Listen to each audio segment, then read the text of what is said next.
Bueno, hoy vamos a hablar de vasoactivos inotrópicos y sus usos en los diferentes tipos de shock, ¿sí? Che, ¿qué le pasa?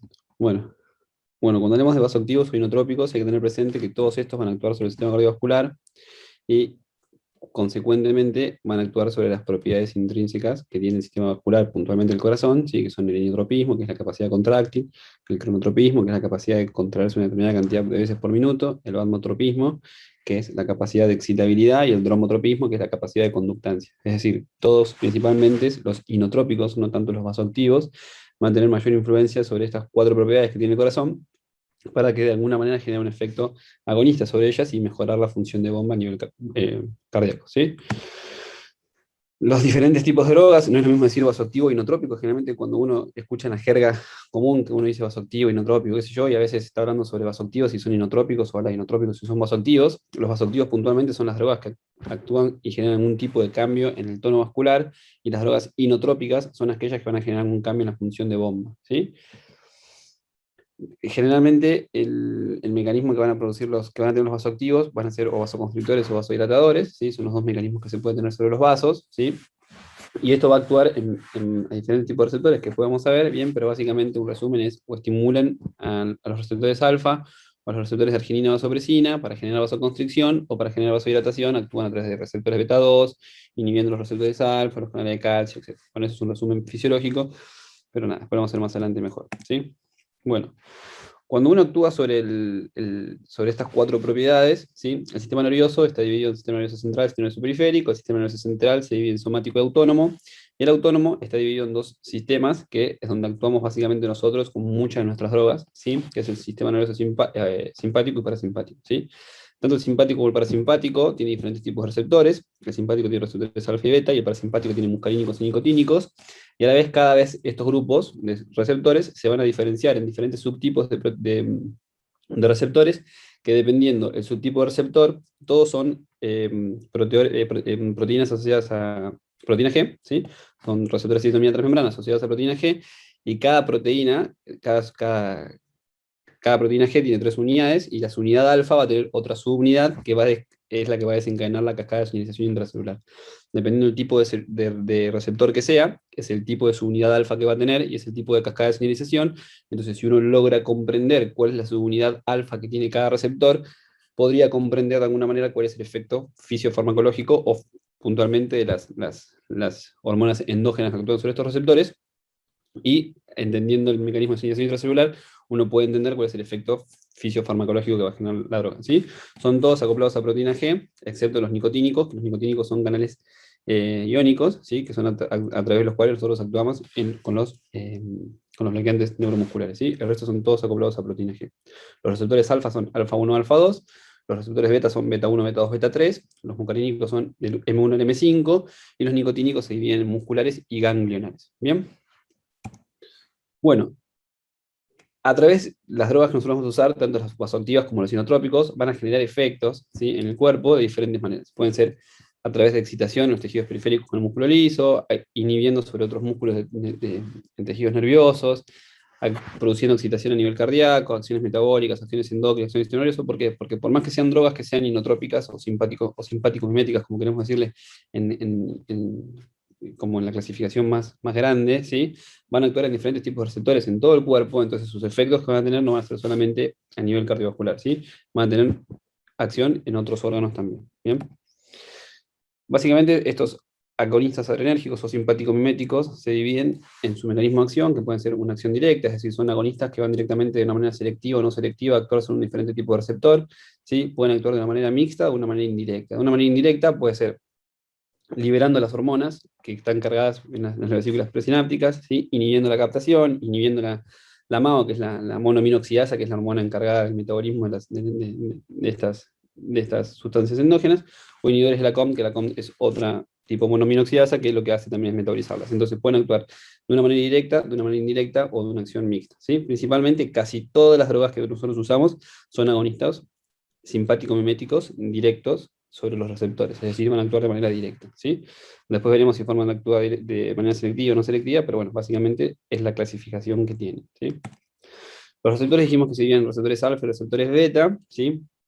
Básicamente los receptores que más nos van a importar a nosotros en lo que es vasoactivo e inotropismo van a ser los receptores alfa 1, los receptores beta 1 y los receptores beta 2, ¿sí? Y los receptores dopa.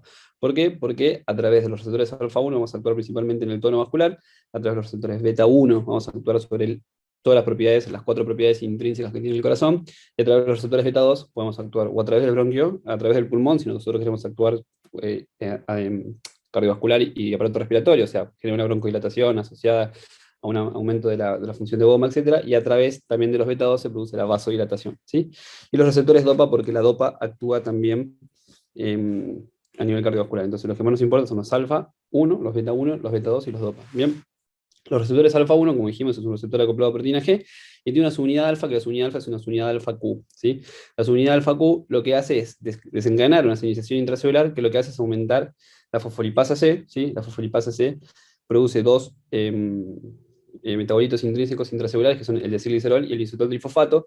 Estas dos lo que hacen es aumentar el pool de calcio intracelular, en el citoplasma, perdón. Entonces, aumentar la concentración de calcio intracelular lo que hace es aumentar la disponibilidad de calcio para que el retículo sarcoplásmico produzca mayor contracción, ¿sí? Entonces, si nosotros sabemos que actuamos sobre un receptor alfa 1 y que la función de la última función de la cascada es aumentar la concentración de calcio intracelular, podemos saber que cualquier agonista que actúe sobre un receptor alfa 1 lo que va a hacer es generar contracción. Bien. Los receptores beta 1 y beta 2 son receptores acoplados a proteína G, al igual que los receptores alfa 1, y tienen su unidad alfa S, ¿sí? La unidad alfa S lo que hace es aumentar la concentración de anilato ciclasa. La anilato ciclasa lo que hace es aumentar la producción de AMP cíclico, aumenta la concentración de proteína quinasa A, y el aumento de la concentración de proteína quinasa A estimula a nivel de la cadena nuclear el aumento de síntesis de proteína, y lo que hace básicamente es aumentar la producción de proteínas de membrana. Entonces, si yo aumento la fosforilación de las proteínas de membrana, voy a fosforilar mayor cantidad de sodio, potasio, sodio, cloro, etcétera, todas las bombas de membrana que va a tener la fase cardíaca. Entonces voy a aumentar o disminuir la frecuencia cardíaca, etcétera, ¿sí? Bueno, y los receptores DOPA, si bien de receptores D1 a D5, ¿sí? Y dependiendo si activan o disminuyen la anilato ciclasa, se van dividiendo en subgrupos. Pero bueno, eso es importante, lo vamos a ver después. Bien. Bueno, dentro de las drogas que nosotros vamos a usar, hay drogas que nosotros las podemos administrar exógenamente, pero que también están producidas de una manera endógena dentro del cuerpo, ¿sí? Una de ellas es la adrenalina, la otra es la noradrenalina, y la otra es la dopamina, perdón, ¿sí? Entonces, estas tres drogas que nosotros las podemos administrar de una manera exógena son hormonas, ¿sí? Que se producen endógenamente en el cuerpo, ¿sí? Eso es un cuadrito más o menos de todas las drogas simpático-miméticas que hay, que es como para que nos quede así de repaso, básicamente, cuándo empieza a actuar, cuál es el pico y demás, por si tenemos una duda de dosis, etcétera, y están todos los cuadros resumidos, ¿sí? La adrena tiene un inicio de acción de 30 a 60 segundos desde que la hacemos por vía endovenosa, hace el pico de acción a los 3 minutos, tiene una duración de 5 a 10 minutos, ¿sí? Se metaboliza a nivel hepático y renal, y tiene diferentes dosis dependiendo para qué yo la quiero usar, ¿sí? Generalmente nosotros intraoperatorio la vamos a usar para 3 cosas, ¿sí? O para 4, sí, para 3 cosas, para el paro, ¿sí? Para una anafilaxia o un broncoespasmo, ¿sí? O cuando necesitamos un soporte inotrópico y le ponemos una bomba de dopa asociada, una bomba de arena asociada, si ya está con dopa, lo que sea, lo usamos como último recurso, meterle adrena, ¿sí? Entonces, la dosis de paro, hay una dosis estándar, que es un bolo de 1 miligramo, o 0,02 miligramos kilo, una dosis alta, ¿sí? Que son 5 a 10 miligramos. La dosis alta se hace, si no responde al tercer bolo de dosis estándar, se puede pasar a dosis alta, que son 5 a 10 miligramos, ¿sí? Cuando lo quiero hacer en infusión, la dosis es de 0,1 a 1 miligramo kilo minuto, ¿sí? Y en el caso de que sea broncoespasmo o una anafilaxia, se hace de 0,1 a 0,5 miligramo kilo, que puede ser subcutánea o intramuscular, ¿bien? O si no, otra manera de hacerla es agarrar la ampolla, diluirla en 20 y hacerla de 1 centímetro, ¿sí? Bien. Acá otra cosa es que en base, según la dosis que nosotros la demos, ¿sí? La dosis... Perdón, Ari, perdón que te interrumpa, me parecen que son dosis muy altas lo que estabas diciendo. Sí, son gamas, me equivoqué.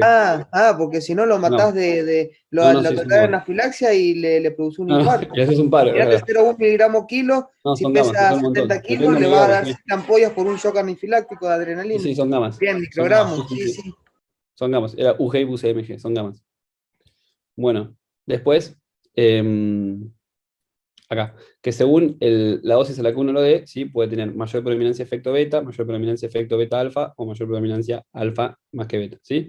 En base a lo que yo quiera hacer, si quiero disminuir la resistencia vascular, si quiero aumentar la resistencia vascular o aumentarla mucho, ¿bien? Bueno, la adrena tiene ventajas y desventajas, ¿sí? Las ventajas que tiene la adrena es que es un agonista directo, que no depende del pool endógeno, ¿sí? Va a actuar directamente sobre el receptor. Es inotrópico y vasoactivo potente, es decir, tiene los dos efectos, actúa tanto sobre los alfa, sobre los beta, ¿sí? Y es broncodilatador porque actúa sobre los beta también, ¿sí? La desventaja es que por la vasoconstricción que genera puede producir una disminución en la perfusión de los órganos, puede producir isquemia miocárdica porque aumenta el consumo metabólico de oxígeno, es arritmogénico y puede producir necrosis cutánea por el efecto alfa. La nora es otra droga que usamos bastante nosotros, ¿sí? El inicio de acción es menos de un minuto, es un agonista alfa-1 selectivo, ¿sí? Actúa en menos de un minuto, el pico de acción va a ser 1 o 2 minutos y tiene una duración de 2 a 10 minutos. Se metaboliza a través ¿cómo se llama? De degradación enzimática, y la dosis es de 0,04 a 0,4 gamas kilo minuto, otra vez miligramos, es gamas kilo minuto, ¿sí? Después lo modifico, pero quedó gamas kilo minuto, ¿bien? Bueno, esa es una diferencia entre la nora y la epi, o sea, la adrena, ¿sí? Básicamente de qué efecto tiene predominantemente sobre la frecuencia cardíaca, sobre el volumen sistólico, sobre el gasto cardíaco. Básicamente la nora es mucho más vasoactiva que inotrópica que la adrena, y la adrena tiene ambos efectos, ¿sí? ¿Por qué? Porque la nora es más alfa-1 selectivo y la adrena actúa tanto sobre los alfa y sobre los beta. ¿Bien? La dopa es otra droga que usamos, ¿sí? Es un agonista dopaminérgico, ¿bien? Tiene inicio de acción entre los 2 y los 4 minutos, el pico lo hace a los 2, 10 minutos. Básicamente tienen casi el mismo tiempo de latencia, el mismo tiempo de pico y el mismo tiempo de duración. Básicamente todos los vasoactivos duran más o menos lo mismo, como para que nos acordemos, se metaboliza por las monoaminoxidasas, ¿bien? Y la dosis de la dopa va a depender del efecto que yo quiera hacer, ¿sí? Si lo doy de 1 a 3 gamas kilo minuto, vas a tener efecto dopa. Si lo voy a dar de 3 a 10 gamas kilo, va a tener efecto beta. Y si lo doy más de 10 a gamas kilo minuto, va a tener efecto alfa, ¿sí? Y dice que como dosis máxima, lo recomendable es 20 gamas kilo, y si nos pasamos ya de las 20 gamas kilo y no estamos obteniendo el efecto alfa que tenemos, que queremos obtener, nos conviene asociar otro vasoactivo y no seguir subiendo la dosis de dopa porque es bastante arritmogénica, ¿sí? Las ventajas de la dopa es que aumenta la perfusión renal y producción de orina por los receptores de dopa D2 que tiene el riñón, aumenta el flujo esplácnico, puede ser inotrópico o vasoactivo dependiendo de la dosis que la dé. Y la desventaja es que es arritmogénico, aumenta mucho el consumo metabólico miocárdico, es inmunodepresor y puede producir hipertensión pulmonar. El isoprotenerol es un agonista beta no selectivo, actúa sobre todos los receptores beta, ¿sí? El inicio de acción es inmediato, tiene un pico de acción al minuto, dura de 1 a 5 minutos y se metaboliza por la COMT, que son otro grupo similares a las monoaminoxidasas, ¿sí? La dosis es de 0,02 a 2 gamas kilo minuto. En bolo se puede hacer 0,02 gamas kilo minuto en 10 centímetros de solución fisiológica, y después te quedan, o sea, se pone esa dosis, ¿sí? En 10 centímetros de solución y quedan 20 gamas mililitros. Y se puede ir haciendo de 1 mililitro si se hace en bolo. En infusión se puede hacer 2 a 10 gamas minuto, que es lo mismo o sea, y ahí o sea, se diluye 10 veces más, ¿sí? Se pone C2 en 100 y quedan 2 gamas mililitros, ¿sí? Es como la solución anterior, pero más concentrada. ¿Bien? La dobuta es otro simpático emético. Estos son todos exógenos, los que estamos hablando ahora, dejaron de ser los endógenos, ¿sí? También actúa unos 2 minutos, el pico va a ser unos 10 minutos y dura menos de 10 minutos. Más o menos todos tienen el mismo tiempo de duración, y la dosis será de 2 a 40 gamas kilo minuto. La ventaja que tiene la dobuta respecto de la dopa es que nos sirve para generar vasodilatación a nivel pulmonar, que era todo lo contrario que producía la dopamina, ¿sí? La dopa podía producir aumento de la presión pulmonar, y la dobuta es un vasodilatador a nivel pulmonar, entonces nos sirve para generar un inotropismo en los pacientes que querramos descongestionar un poco el lecho pulmonar, ¿sí? Es menos taquicardiante que la dopa, aumenta el gasto cardíaco con menos consumo metabólico que la dopa, ¿sí? Disminuye la poscarga y mejora la función del ventrículo izquierdo y del ventrículo derecho, aumenta el flujo renal y es un vasodilatador pulmonar. Pero bueno, sigue siendo igual que como todos los vasoactivos y los inotrópicos, sigue siendo ritmogénico, puede generar robo coronario y generar taquifilaxis. ¿Bien? La feni es una droga que generalmente usamos de rescate, es un agonista alfa-1 selectivo, actúa a los 30 a 60 segundos, hace el pico de minuto, dura 15 a 20 minutos, se metaboliza a nivel hepático e intestinal, y la dosis puede ser como máximo de 100 a 500 gamas. La dosis que generalmente hacemos son de 50 gamas en bolito, pero esa es la dosis máxima. ¿Bien? La NTG, junto con el intrapuciato de sodio, son dos vasodilatadores, ¿sí? La NTG lo que hace es aumentar la producción de óxido nítrico y altera la producción de GMP cíclico a nivel de endotelio y produce vasodilatación, ¿sí? Tarda 1 o 2 minutos, el pico lo hace 3 minutos, tiene una duración de 1 a 10 minutos, se metaboliza a nivel hepático y la dosis son de 100 a 200 gamas minutos. Bueno, nada, no voy a seguir diciendo los cuadritos porque estoy diciendo los cuadritos de memoria, pero bueno, eso para que les quede a los chicos cuando queramos repasar las dosis y lo que sea, para que esté acá de repaso rápido, ¿sí? Vamos al otro. Bien, eso es un resumen, ¿sí? Que lo que hace es hacer un resumen de todas las drogas que mencioné recién, ¿sí? Y el efecto que tiene sobre cada uno de los receptores y el efecto clínico que va a tener, ¿sí? Es un resumen de todo lo anterior, pero la fisiofarmacología sería, ¿bien? Bueno, entonces cuando se habla de hipotensión, ¿sí? La presión del paciente va a depender, ¿sí? Del gasto cardíaco y de la resistencia vascular periférica. Es decir, que la presión va a estar influenciada por estas dos cosas. Y el gasto cardíaco va a estar influenciado por la frecuencia cardíaca y su volumen sistólico. Entonces, si un paciente está hipotenso, puede ser que esté pasando tres cosas. O le falta líquido, o le falta tono, o le falta función de bomba. ¿Bien? Entonces, si tengo un paciente que está hipotenso y tiene un gasto cardíaco que es normal, ¿sí? Voy a necesitar darle vasoactivos, ¿sí? Si tengo un paciente que está hipotenso y tiene un gasto cardíaco bajo, ¿sí? Hay que evaluar el volumen de fin de diástole. Si el volumen de fin de diástole está normal, le doy inotrópico y le aumenta la función de bomba, y si el volumen de fin de diástole está bajo, al paciente le falta volumen. ¿Bien? Entonces, las tres cosas que me pueden hipotenciar al paciente es que le falte tono, o que le falte volumen, o que le falte función de bomba. ¿Bien? Es un artículo que define cuál es la hipotensión intraoperatoria, es decir, cuándo dentro del quirófano se puede decir que el paciente es hipotenso, y se la define con estos términos, ¿sí? En base a la presión arterial sistólica o en base a la presión arterial media. Si tiene una sistólica menor de 80, ¿sí? Si tiene una sistólica menor del 20% de la basal con la que ingresó, si tiene una presión arterial media menor de 65, o si tiene una presión arterial media menor del 20% con la presión que ingresó. ¿Sí? Esto es un estudio que reveló cuánto era la presión arterial promedio que había que tener intraoperatoria para evaluar si tenían daño renal o daño miocárdico posterior a la cirugía en base a los valores de presión arterial que se tenían en el intraoperatorio, ¿sí? Y demostró que tener una presión arterial por encima de 65 era lo ideal para evitar el daño renal y cardíaco dentro de los posteriores 30 días a la cirugía, ¿sí? Bueno, el shock es un estado fisiológico que básicamente lo que indica es que hay un déficit de oferta-demanda. Es decir, o estoy aportando poco para un consumo basal o estoy consumiendo mucho para mi aporte normal, ¿sí? Es decir, es un déficit de aporte-demanda entre oxígeno o aporte y consumo, ¿bien? El shock puede ser o porque me falla la bomba o porque me falla el sistema que me distribuye, ¿sí? Si me falla la bomba, se me dice que es un shock cardiogénico, y si me falla lo que me distribuye, puede ser un shock distributivo, anafiláctico séptico o hipovolémico, ¿bien? O puede ser mixto, puede ser cardíaco y vascular a la vez, ¿bien?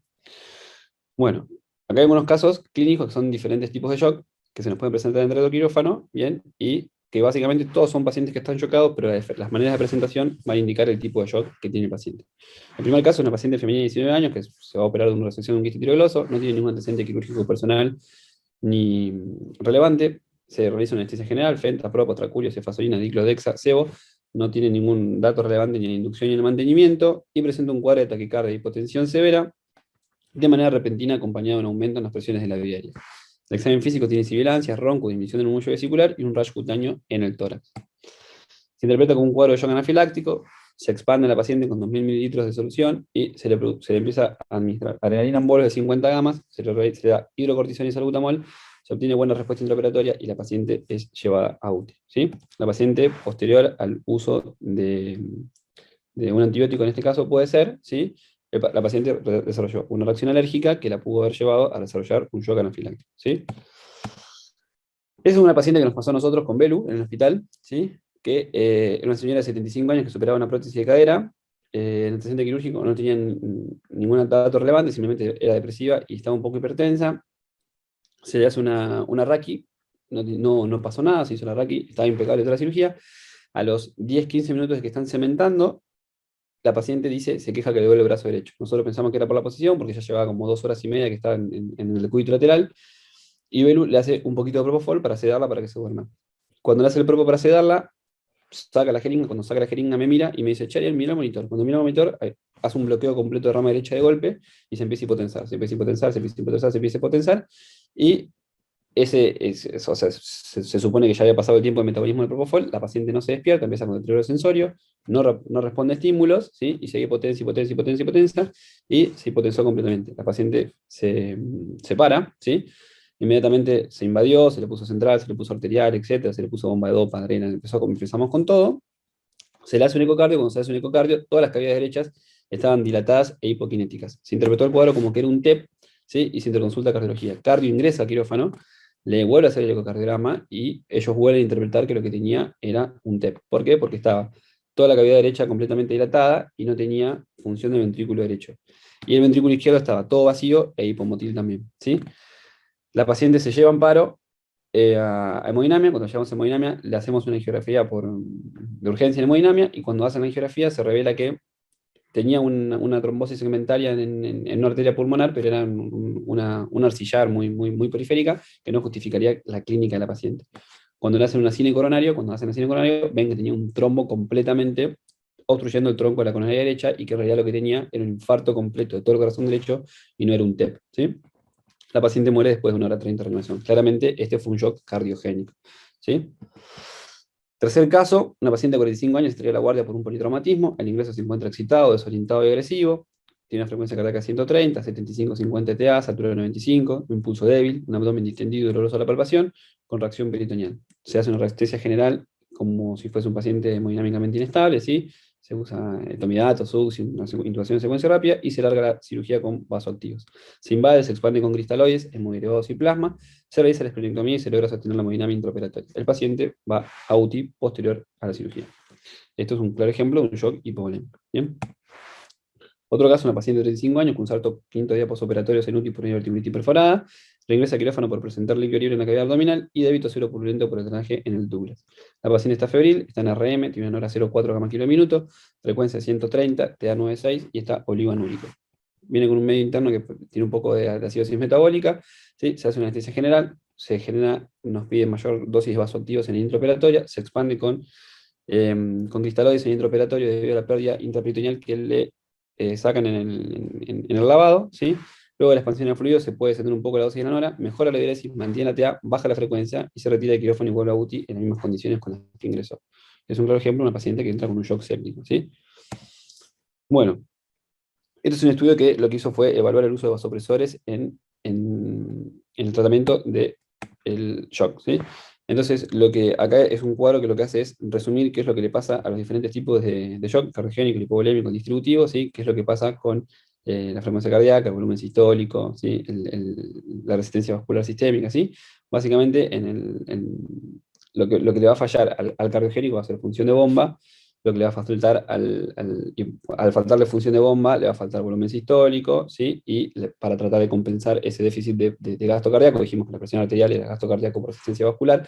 Si me falta función de bomba, voy a aumentar el tono, ¿sí? El hipovolémico igual, porque si me falta función de bomba porque no tengo volumen, voy a aumentar el tono, ¿sí? Y el distributivo, el distributivo, el anafiláctico y todos los más los que eran a nivel vascular, ¿sí? El séptico lo que hacen es generar una alteración con endotoxinas, etcétera, a nivel sistémico, ¿sí? Que lo que hacen es disminuirme el tono vascular sistémico, y lo que hace es tratar de aumentar la presión a través de aumentar el gasto cardíaco, ¿sí?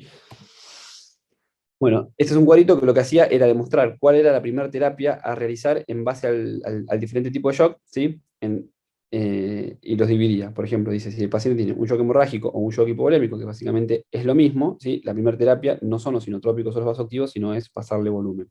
Si el paciente tiene un shock cardiogénico, que lo que sea, que la causa sea que me esté produciendo una disfunción en el volumen sistólico, es decir, una disfunción en la función de bomba, por ejemplo, una micropatia isquémica, una cardiomopatía, ¿sí? O por ejemplo, una alteración de la función cardíaca debido o secundario a un shock séptico, ¿sí? Lo ideal es darle soporte inotrópico, es decir, porque me está faltando función de bomba, ¿sí?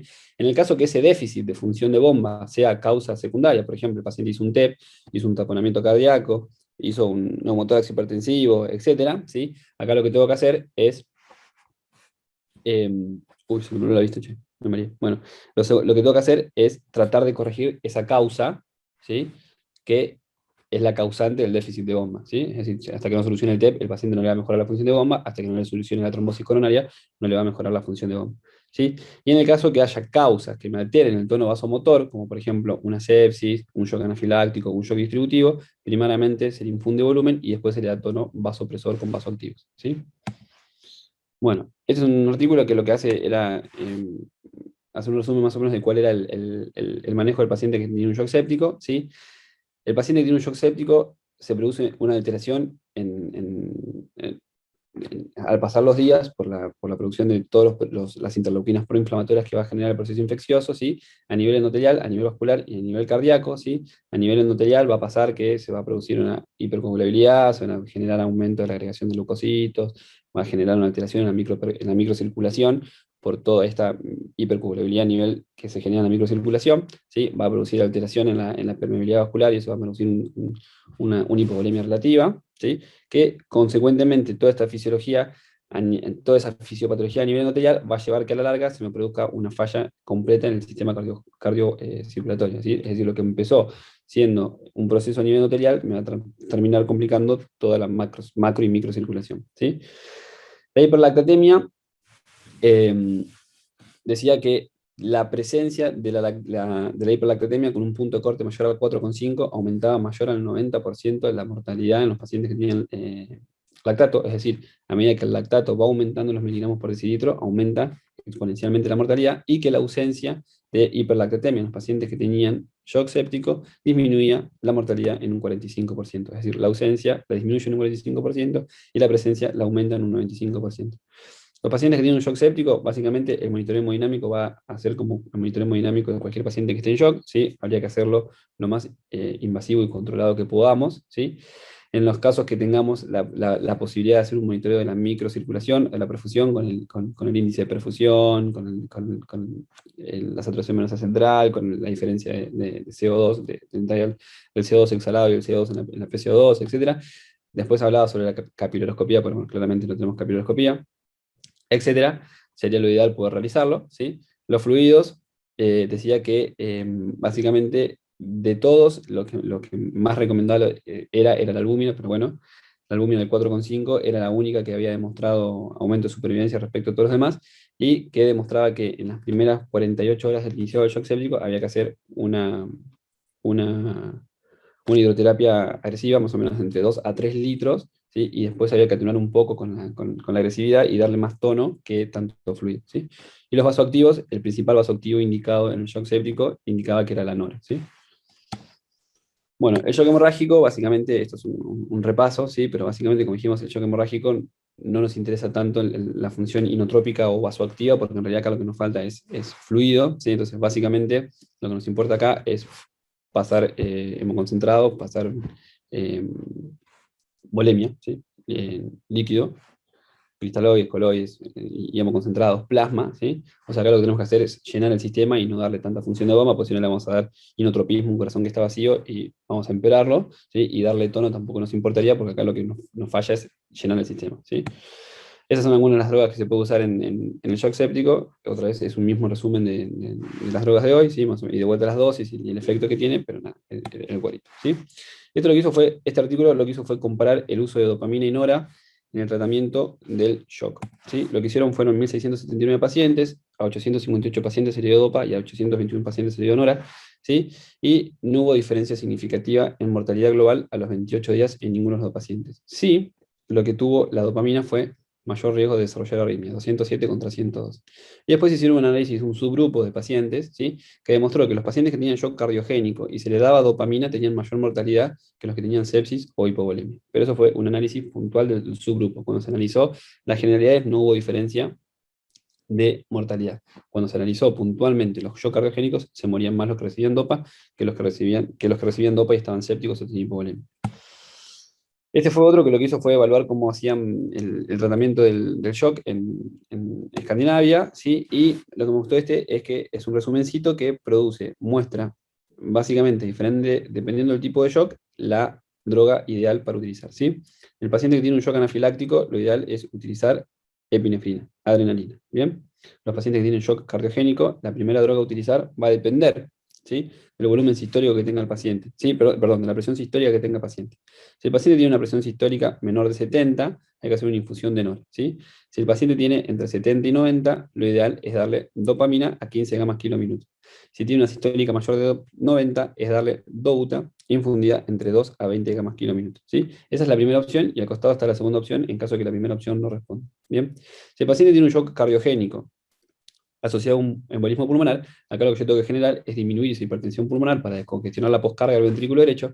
Entonces lo que tengo que hacer es generar una vasodilatación a nivel pulmonar, entonces lo mejor que puedo utilizar es la dobuta a 5 gamas kilo minuto, ¿sí? Si el paciente tiene un shock cardiogénico, es pasarle volumen. Si el paciente tiene un shock neurogénico, es darle dopa de 5 a 15 gamas, ¿sí? Si el paciente tiene un shock séptico, la droga madre o principal es la nora, ¿sí? Y en intoxicación por medicamentos, ¿sí? La nora, porque generalmente todas las toxinas que generan las drogas producen vasodilatación y generan una alteración en el tono a nivel sistémico. Bien. Este A fue ver, otro que... nivel anterior. Shock cardiogénico con presión sistólica menor de 70. Si vos dijiste que la noradrenalina no es un shock cardiogénico, no le anda la bomba, no le anda el corazón, y la nora no tiene función en el corazón y sí en el vaso, es más vasoactivo que inotrópico. inotrópico. ¿Cómo vas a solucionar aumentándole la poscarga ese shock cardiogénico? Pero tendría que ser dopa acá también.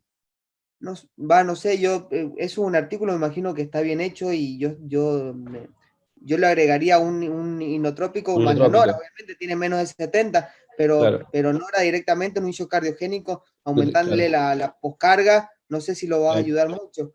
claro, Una duda, por algo lo pusieron sí. así, conozco, no sé, después cuando terminé lo conversamos por ahí, si está Mauro, que maneja mucho más este tema, o Mm. Raúl, quien pueda aportar, genial. O la amrinona, que está acá como segunda opción, sería mejor que darle nora a este paciente. Perdón, Bueno, no, me parece que lo que me apunta el artículo es a mejorar la presión de perfusión coronaria. Por eso se plantea aumentar la TAM y de acuerdo a eso, un paciente que está con un shock cardiogénico de tipo isquémico, si no solucionás eso, por más que le pongas un inotrópico. inotrópico como la dobuta, pero sí que coincido con Marce que en general estos pacientes cuando están con esa situación, uno elige o la combinación de noradrenalina y dobutamina por el perfil de la dobuta que no te aumentaría el consumo de oxígeno. Pero si vos Claro, no mejorás la presión de perfusión coronaria, aunque le pongas dobuta, no va a andar ese paciente porque se va a vasodilatar más y le va a caer la presión de perfusión coronaria y, digamos, no te va a solucionar el problema. claro, Creo que por ahí viene la cosa, ¿por qué está puesto así? Claro, ahí tiene más sentido. claro. O subirle la presión con la nora para poder usar más tranquilamente el La inotrópico, dobuta, en este caso la dobuta. Claro, claro. claro.